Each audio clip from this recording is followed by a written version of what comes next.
Assalamualaikum warahmatullahi wabarakatuh. Banyak sekali pertanyaan jamaah, Ustadz kasih kami channel untuk kajian anak-anak muda. Di antara anak muda berasal dari Aceh, luar biasa. Channelnya Maulizul Akbar Nab. Tonton, subscribe, like, share, komen. Assalamualaikum warahmatullahi wabarakatuh.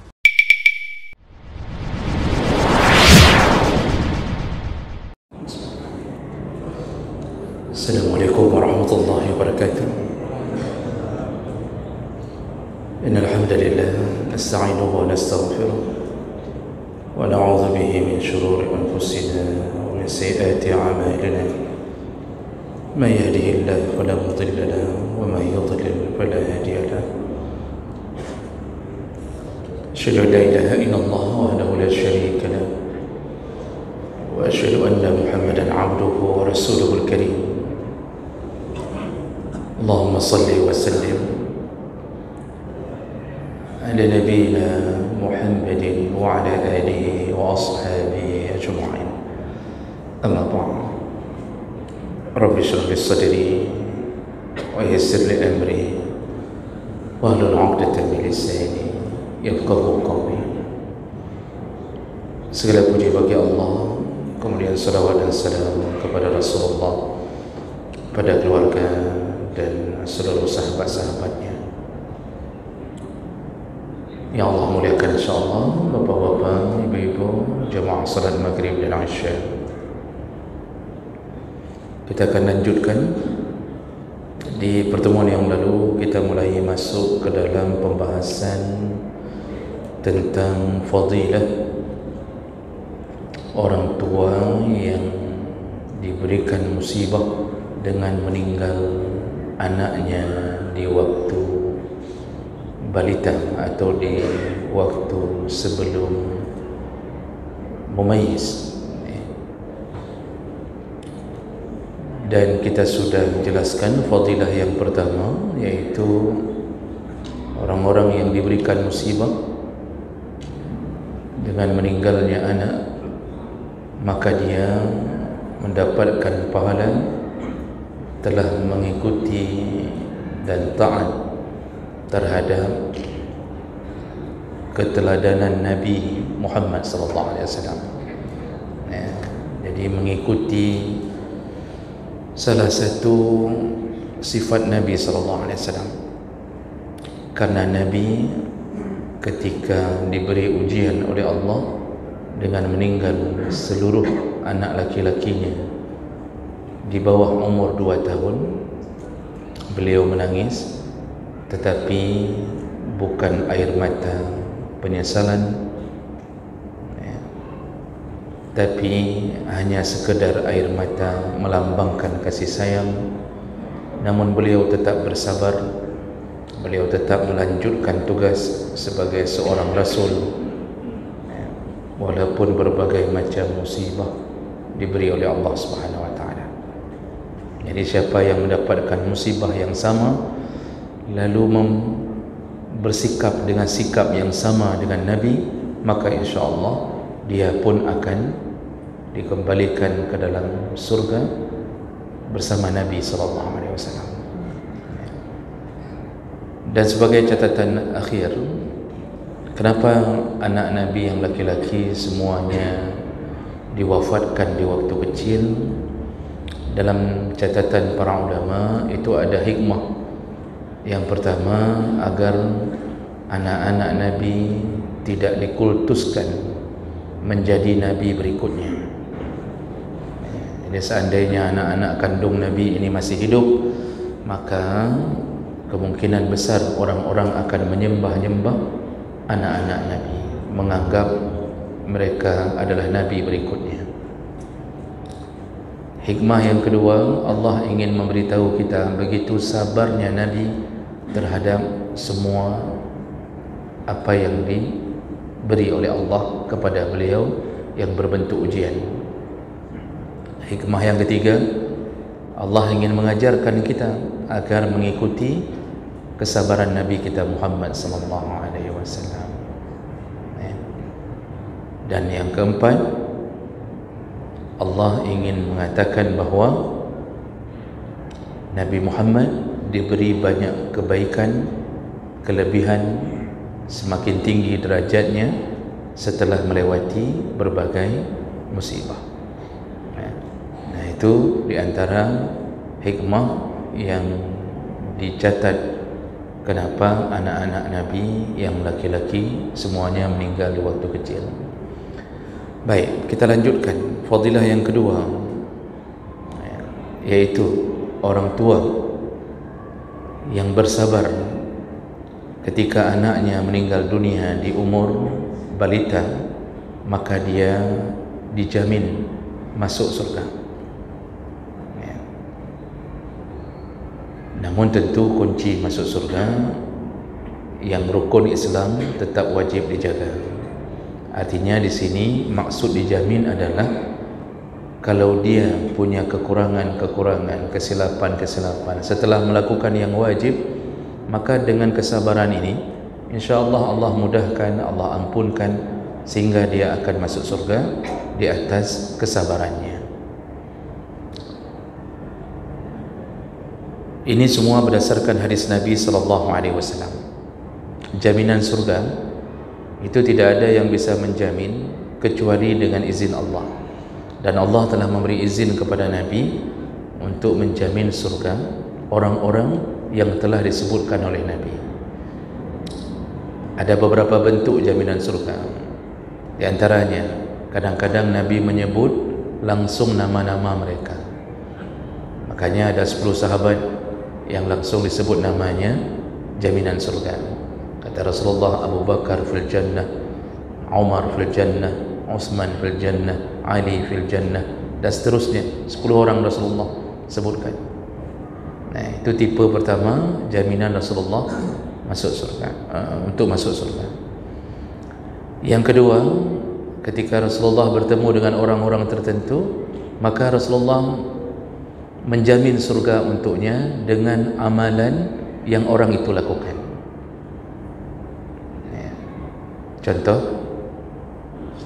dalam hadis seorang perempuan melapor ke Nabi bahwa dia punya sakit ayan, epilepsi. Lalu kemudian dia mohon ke Nabi, berdoa kepada Allah. Nabi mengatakan, aku bisa berdoa untukmu, untuk kesembuhanmu, tapi kalau engkau bersabar di atas penyakit ini, artinya engkau jalani saja dengan penyakit ini, maka aku jamin engkau masuk surga. Begitu dia dengar jaminan itu, langsung dia mengatakan, kalau begitu ya Rasulullah, jangan berdoa untuk kesembuhan. Maksudnya batalkan saja ya Rasulullah doa itu, biarkan aku hidup dengan penyakit ini dan dengan jaminan masuk surga. Akhirnya Nabi tidak jadi doa, perempuan itu memilih surga. Walaupun nanti di ujung hadis disebutkan ketika Nabi mau beranjak, perempuan itu mengatakan, namun ya Rasulullah, bolehkah engkau meminta kepada Allah kalau aku kambuh, mintalah agar pakaianku tidak tersingkap. Bayangkan seseorang yang sudah siap masuk surga dengan penyakitnya, tapi dia minta agar tak tersingkap auratnya. Karena orang epilepsi itu kalau kambuh menggelepar-gelepar. Begitu permintaan seorang wanita yang dijamin surga. Maka Nabi bisa tunjuk seseorang dengan amal salehnya langsung di masa beliau hidup. Nah, 2 perkara itu dilakukan ketika Nabi hidup. Nah, kita sekarang siapa yang jamin, Pak? Ustaz yang ceramah saja tidak ada jaminan, apalagi menjamin Bapak Ibu. Makanya hati-hati dengan proses menjamin surga bagi orang lain. Mendoakan boleh, menjamin surga tak bisa. Itu hak prerogatif Allah. Kalaupun Allah izinkan kepada Nabi, itu pun izin Allah. Sekarang tak ada, tinggal satu harapan yang tersisa, yaitu melakukan apapun amal saleh yang Nabi pernah menyebutkan, yang melakukan ini masuk surga, melakukan ini masuk surga. Itu harapan kita. Yang 2 tadi kita tidak ada harapan, Pak. Karena itu langsung direkomend oleh Nabi SAW. ya. Jadi kalau Nabi tidak menjamin, tidak bisa. Nah sekarang tersisa satu, ikuti petunjuk Allah dan Nabi. Barang siapa melakukan sesuatu ini, maka dia masuk surga. Itu harapan kita. Maka salah satunya jaminan ada pada orang-orang yang bersabar di atas meninggalnya anak-anaknya. Ya. Saya sudah jelaskan minggu lalu kenapa yang dibahas kalau meninggal anak di masa anak itu masih kecil. Nah, karena disitulah semua harapan kita tertumpu, kemudian kebahagiaan kita benar-benar tercurahkan. Ya. Mereka berlari saja itu sudah cukup bagi kita untuk menghilangkan rasa lelah ketika kita bekerja. Apalagi kalau mereka ketika kita pulang dibukanya pintu pagar, ya, lalu kemudian dia loncat, ya, ke tubuh kita, dia cium pipi kanan kiri kita, itu saja langsung semua urusan dunia seakan-akan lepas di situ. Ketika kita memandangnya di waktu tidur, ya, kita ciumi pipinya, itu sudah cukup bagi kita merasa bahwa dunia itu milik kita. Ya. Jadi rasa cinta itu yang paling berat ketika berpisah. Saya sudah jelaskan kalau meninggal di waktu besar Pak, itu kita tidak terlalu, sudah lewat ya, umur-umur di atas 10 tahun itu sudah lewat masanya. Bahkan kalau anak kita itu terlalu nakal, batak sekali Pak, yang menyebabkan kita selalu dalam masalah. Pokoknya dia memperburuk citra kita di hadapan orang-orang lain. Malah kita berharap semoga dia cepat berangkat. Kalau dia kecelakaan, kita tulus sekali mengucapkan Alhamdulillah, kamati ji, Alhamdulillah. Makanya tidak terlalu lagi kalau sudah dewasa. Tapi kalau masih kecil, Masya Allah, manusia tanpa dosa, ya, kesalahan dia pun kita maklumi. Dia caci maki pun kita masih tersenyum. Dia caci maki kita dengan gaya yang masih kecil itu, kita tersenyum. Coba kalau istri kita caci maki, berduh Pak, tertempel itu dalam kulkas itu.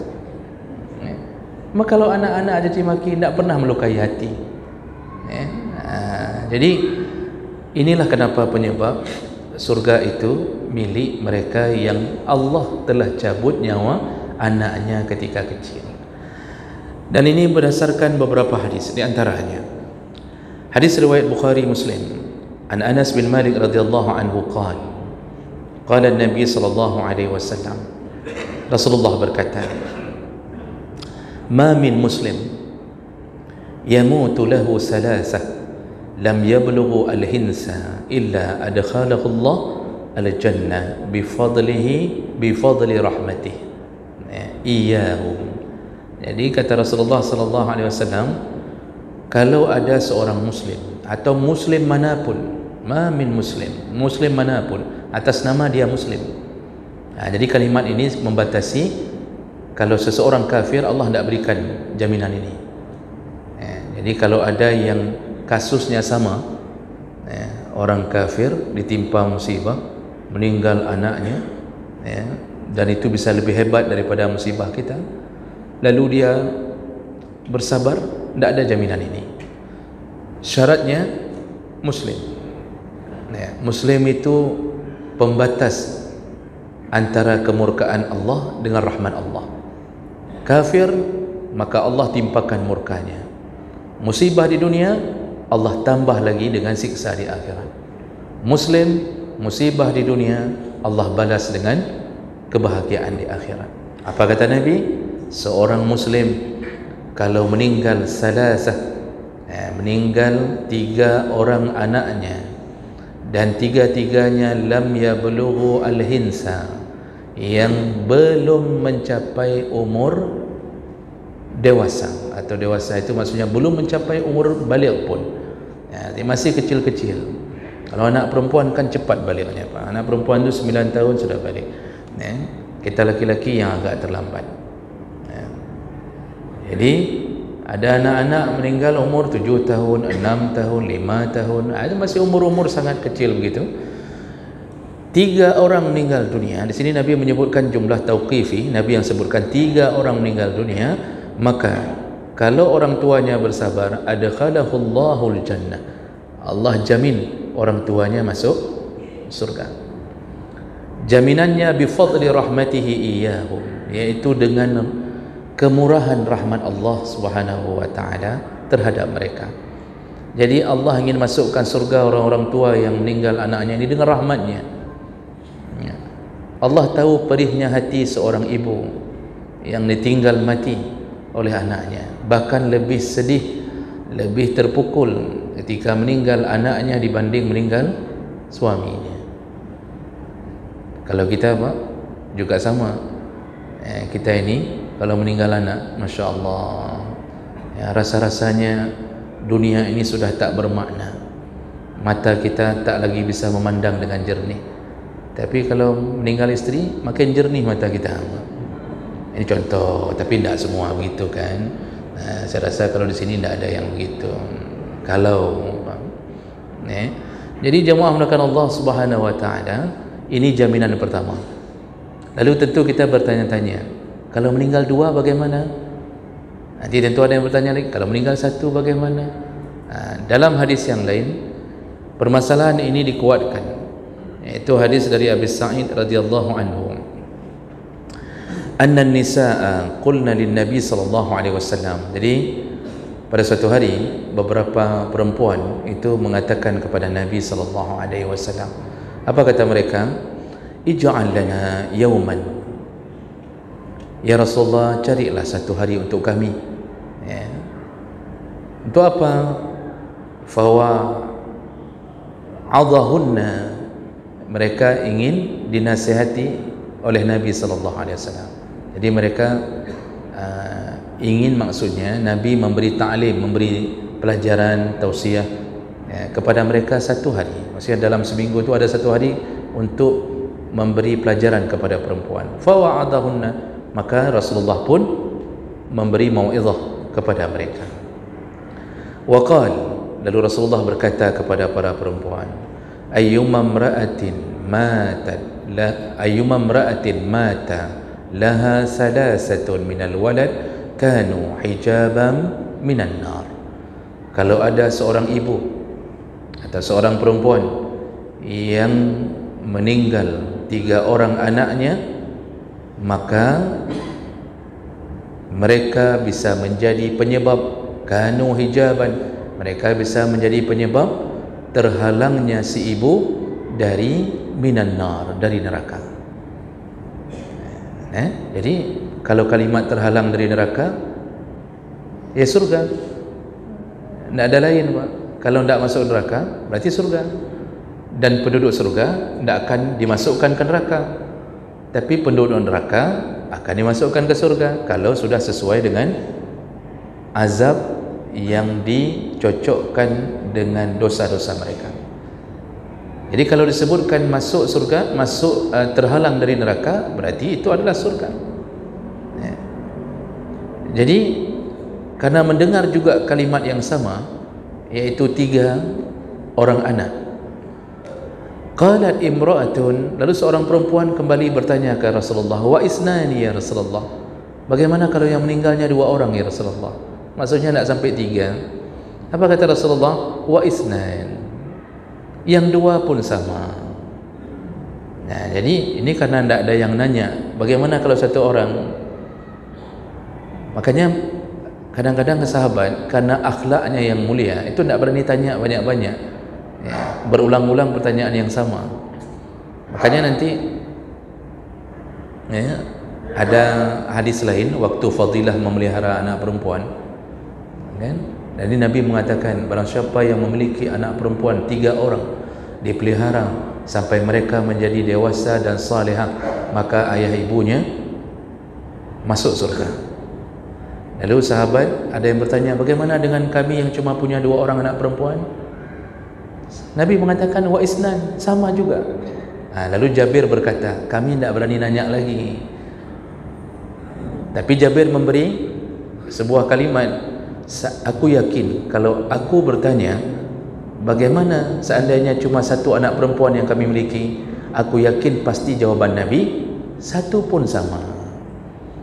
Tapi kerana akhlak sahabat, mereka tidak berani istilahnya berulang-ulang, ya, mengkhawatirkan itu, menganggap pertanyaan nanti kurang beradab. Makanya bapa jangan nanya banyak-banyak, mengikuti sahabat. Jadi jawab belakang Allah Subhanahu Wa Taala. Jadi dijawab oleh Nabi yang dua pun sama. Jadi seandainya ada yang bertanya yang satu bagaimana ya Rasulullah, pasti jawabannya juga sama. Karena masalahnya adalah terpukulnya perasaan, dan itu seberat-beratnya derita yang dia terima. Buah hatinya yang dicintainya walaupun satu pun sama meninggal. Jadi betul-betul menjadi penghalang dari api neraka. Nah, kenapa disebutkan di sini tentang walad? Tidak disebutkan banat, tidak disebutkan tentang perempuan. Jadi kalau meninggal 3 anak laki-laki, karena dulu mereka orang-orang yang baru keluar dari masa kejahiliahan itu masih ada kebanggaan terhadap anak laki-laki. Karena dari masa jahiliyah itu laki-laki itu dibangga-banggakan, sedangkan perempuan menjadi bahan hinaan. Kita sudah pernah kasih tahu bahawa begitu mereka diberikan berita oleh bidan masa itu, atau bahasa dulunya dukun beranak lah, begitu diberikan berita anakmu perempuan, langsung wajah ayahnya berubah, dhalla wajhuhu muswaddan, langsung berubah hitam pekat, benci sekali kok bisa lahir anak perempuan ni. Disitulah kemudian mereka dibunuh, hidup-hidup dikuburkan. Makanya Allah nanti menghisap, mengadili orang-orang yang membunuh anak-anak perempuannya. Allah sebutkan wa izal mau'udatu su'ilat bi ayyi zambin qutilat. Allah tanya semua kepada anak-anak perempuan yang dikubur hidup-hidup, kenapa kalian dibunuh? Apa salah kalian dibunuh? Dan mereka menjawab, kami tidak tahu ya Allah. Maka dipanggillah para orang tua yang membunuhnya. Disitulah dihabisi oleh Allah para pembunuh anak. Dulu jahiliyah sudah sering bunuh anak, tapi Masya Allah Pak, di zaman modern, coba lihat kasus-kasus yang terjadi, itu membunuh anak dianggap hal yang biasa oleh sebahagian orang. Sudah banyak sekali kasusnya Pak. Di saat orang lain begitu sayang kepada anaknya, mereka begitu mudah membunuh. Kadang-kadang faktornya apa? Hanya karena kebencian istri terhadap suami. Jadi suami tidak pulang-pulang, anaknya disikat habis semua. Melampiaskan kemarahan ke suami, anaknya dibunuh. Ada yang suami benci ke istri, anaknya juga yang dibunuh. Itu kan ada apa? Kejadian setahun yang lalu ya, yang seorang ayah masih muda, begitu istrinya, dia sering ribut sama istrinya tidak di rumah, lalu kemudian dibekapnya anak-anaknya satu persatu dengan bantal, mulai dari yang paling tua diajak tidur siang semuanya, lalu dibekap dengan bantal, kemudian adiknya, semua dihabisi semua dalam satu waktu. Bayangkan Pak, disitulah sebenarnya perasaan kita ini, kalau sudah ditutup oleh nafsu dan syaitan, kita berubah. Padahal posisinya jaminan surga kalau anak itu meninggal dunia dengan kesabaran ayahnya, tapi ini malah ayahnya membunuhnya, ibunya membunuhnya.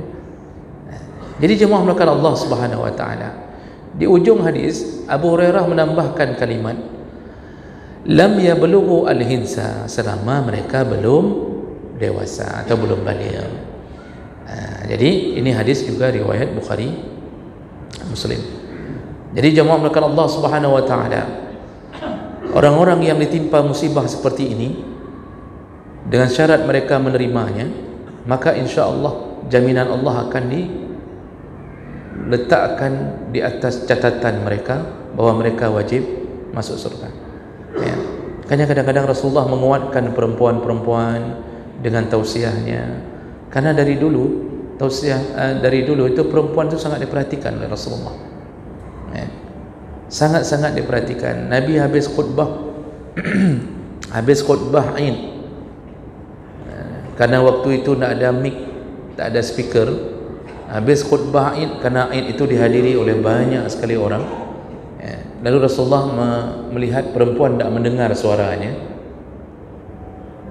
Setelah selesai, Rasulullah menuju ke barisan perempuan. Disitulah Rasulullah mengatakan bahawa wahai perempuan, ya ma'asyaran nisa, wahai para perempuan, tasaddaqna, banyak-banyaklah kalian bersedekah, kata Rasulullah. Karena aku telah didampakkan neraka, dan kulihat paling banyak dalam neraka adalah perempuan. Kita sudah jelaskan itu Pak, tentang kenapa Rasulullah mengatakan perempuan paling banyak. Jadi kita begitu dengar hadis itu, jangan pulang-pulang langsung bilang sama isteri, lihat perempuan paling banyak dalam neraka, laki-laki sedikit. Ada juga para penceramah yang mengatakan tu perempuan, ibu-ibu, perempuan dalam neraka banyak sekali, kami laki-laki sedikit. Mana ada yang main judi online selama ni laki apa perempuan? Laki. Yang mengambil mahar isteri untuk dibelikan chip siapa? Laki. Yang mabuk-mabuk siapa? Laki. Pancuri siapa? Laki. Begal siapa? Laki. Yang paling banyak selingkuh siapa? Itu yang belum tentu. Banyak kejahatan laki-laki, kok bisa perempuan dalam neraka banyak-banyak? Ini kan sudah pernah kita jelaskan dulu bahawa itu disesuaikan dengan jumlah perempuan. Itu di akhir zaman bahkan kata Nabi 50 perempuan dibanding 1 laki-laki. Jumlah perempuan lebih banyak, makanya yang dihitung persennya. Karena banyak, persennya seakan-akan banyak perempuan. Laki-laki sedikit, tapi kalau persennya sama jumlah banyaknya Pak. Tapi disesuaikan dengan persennya. Jadi jangan merasa aman. Jangan merasa aman. InsyaAllah kita laki, insyaAllah banyak surga, insyaAllah. Yang perempuan tu yang banyak neraka, undang.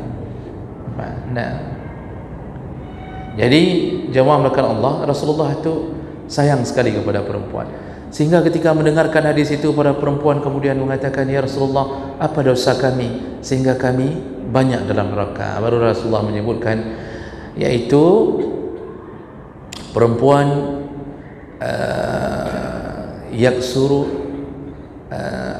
taksuru asyaka'ah, begitu mungkin bunyi hadisnya, itu banyak mengeluh.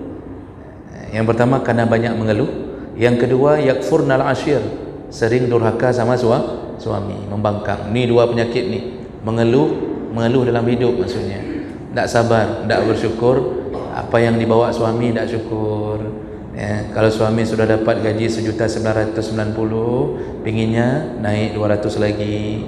Lalu kemudian dia mengatakan, kayak mana hidup kita kayak gini terus-terusan, masa kita tinggal di rumah sewa terus-terusan. Orang lain sudah punya sepeda listrik, kita listrik pun belum ada. Terus mengeluh, terus hidupnya. Suami bawa pulang ikan tongkol, itu pun kadang-kadang mengeluh, ni kok tongkol tu terusan. Lihat di samping itu orang kadang-kadang bawa pulang ikan bandeng. Begitu dibawa pulang bandeng, ya sekali-sekali tenggiri lah, dibawa pulang tenggiri, sekali-sekali ikan asin lah. Itu berarti dalam keadaan terus tak menerima. Itu hati-hati bagi para perempuan. Tapi insyaAllah bukan perempuan di balik layar ini Pak. Karena kalau perempuan di balik layar ini sudah teruji keimanannya, insyaAllah. Pengajian ikut di mana-mana, kan? Kemudian saya lihat insyaAllah banyak sabarnya. Beda Pak, perempuan-perempuan yang di belakang tabing ini. Cuma nanti kalau saya dapatkan di atas panggung lagi goyang zumba, kutipa, karena ada itu yang sudah ikut pengajian, pengajian bertahun-tahun. Begitu dibuka senam, ada senam misal dibuat di tengah jalan, senam zumba, ikut tu nenek-nenek ikut pengajian, ikut zumba, bapak-bapak lewat di samping kanan kiri Pak. Ada lebih parah lagi tu, hari Jumaat pula buatnya, senam rame-rame di kantor, ibu-ibu ditaruh di depan, bapak-bapak belakang. Bapak-bapak mana ada senam kalau lihat ibu-ibu senam? Sudah melecehkan Jumaat, berbuat dosa lagi di hari Jumaat. Itulah kantor-kantor yang tidak berkah.